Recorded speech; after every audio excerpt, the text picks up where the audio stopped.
So I want to get that or this. You guys sticking around?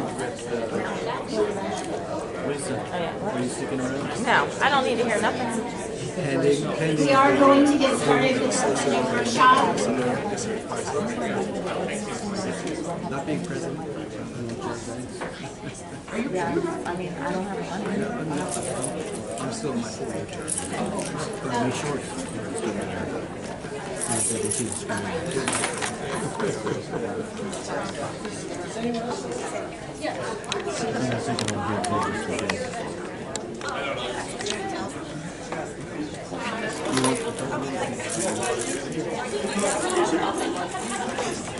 Thank you.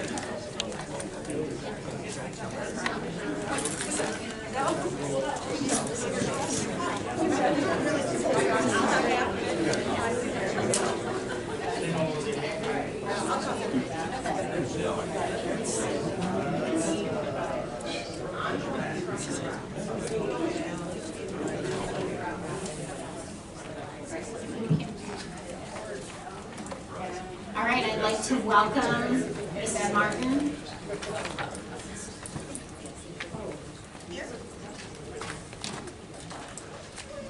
She's going to present our budget workshop this evening. Mr. Ritter is present as well, so we want to thank him for his participation and attendance this evening.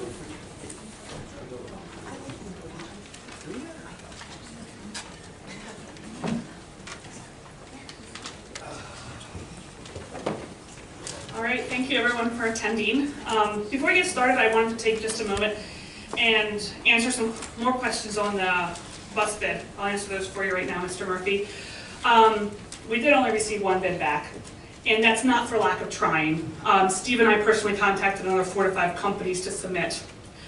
We originally did do a 5-year contract, but after talking to the busing company and other local school districts, we realized that, and our auditors, that 10 years is the new norm in busing contracts.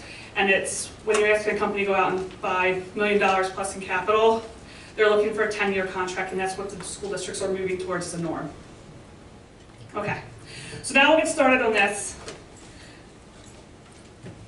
Quick agenda for tonight. I did change things up a little bit. I know I've been showing a lot of the same slides, and I put some new ones in here so that there's some new information and data coming out. We're going to review the 19 to 20 budget schedule.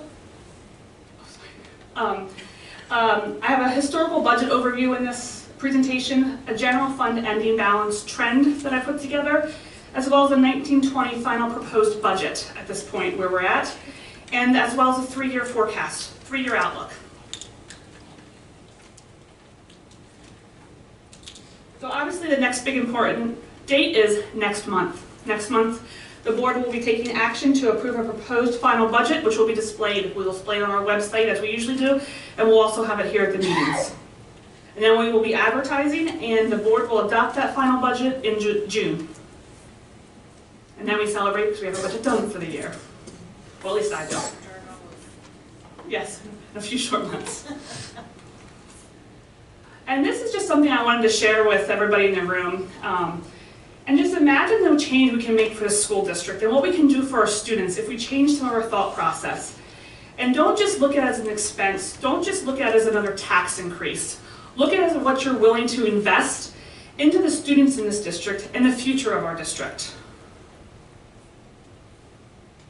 Here's the historical budgets. As you can see, for the past 5 years, Northern London School District has had deficit budgets. When I look at that data, what that would mean to me is that every single year our ending fund balance is decreasing.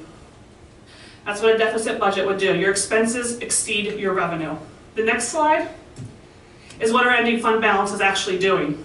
As you can see, it has been climbing. So what I've been trying to bring attention to is our deficit budget, and that we need to clean that up. We need to do a better job budgeting, and that's what we're working on. We want our budget to come in closer to our actuals. That's where we're going with this. But as you can see, we had a low point in 2012 of a $217,000 ending fund balance. June of 2018, we're at $4.9 million. That is a good thing. This chart is nice. I like it.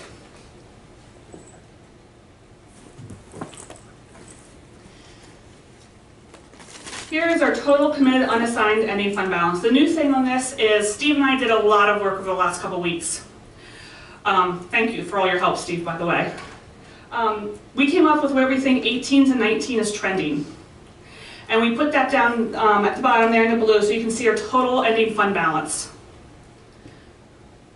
There's a lot of factors still remaining that will impact that. School districts have a lot of things coming in at the end of the school years to balance out. Some subsidy money still comes in at the end of the school year. And then we also have healthcare costs that can run into 60 to 90 days past the end of the school year that we're still paying on. But that's where we think we're trending at right now. And then you can also see over there where we have our final budget at. So that at the end of 1920, we're saying 3.8 million. And that does include a 2.5% millage rate increase, putting the millage rate at 13.8487. And then here I just took it out. So the last slide was 3 years prior in the current budget. This is the current year, next year's budget, and then 2 years out. And obviously I had to use some assumptions on tax increases though, so I just went with a 2.5% out for the next 3 years.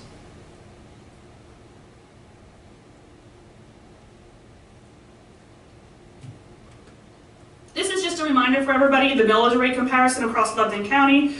As I've said before, Northern Lebanon School District is the lowest in the county, and even if we raised it to the index this year and went up to 2.8%, we would still be behind everyone else in the county's prior year rate. I just wanted to point out here, the LERT is coming to the school district, and as you can see, these further years down, we're getting quite a bit additional revenue through the LERTs. And that's at the 18 to 19 millage rate. This is a slide just showing the 1920 final budget, the proposed final budget, sorry, at different tax rates. And as you can see, I'll just go over all the different things on the slide here so that we kind of understand what we're looking at. The top line is the millage rate increase. So I showed the proposed final budget with 4 different millage rate increases, 0%, 2%, 2.5%, and the max of the 2.799%. The beginning fund balance, it's the same across all of them. And then the revenues and the expenditures. The line below it is the variance, which would be what we're calling the deficit at this point. And then the estimated additional tax revenue at those different millage rate increases. Sorry, I skipped a line. I also have up there the increase for the average homeowner at each of those tax increases rates. And then the estimated ending fund balance using those different tax rates. Do I have any questions tonight? Yes, and I'll be posting this. I know you will. I'm really sorry. Don't worry about it, then just send it. Post on the website. Nope, I got it back. Okay.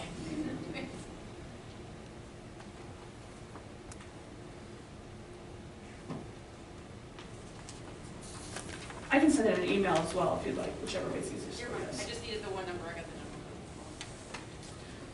number. Okay. Ms. Dorothy? You said you're in the preliminary budget that you put out at 1/15, dated 1/15. You showed the actual for last year. We ended fund balance is 4.4 million. You guys were saying the current budget for this year, 18-19, the ending fund balance were 2.5 million, and you were predicting the ending fund balance for the 19-20, which is the budget you're working on, at 634,000. How is that going upwards when you started last year with an ending fund balance of 4.4 million? I'm sorry, you said a lot of numbers there really quickly. I'll bring it over.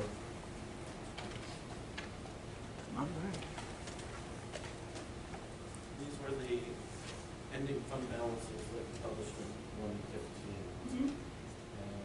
That was last year's. You were saying this was this year's and that was next year's. Correct. And the slide I showed you here, as you can see, it went to 2017 and 18. You're looking at the 18-19 budget. I do not have that projected on the slide.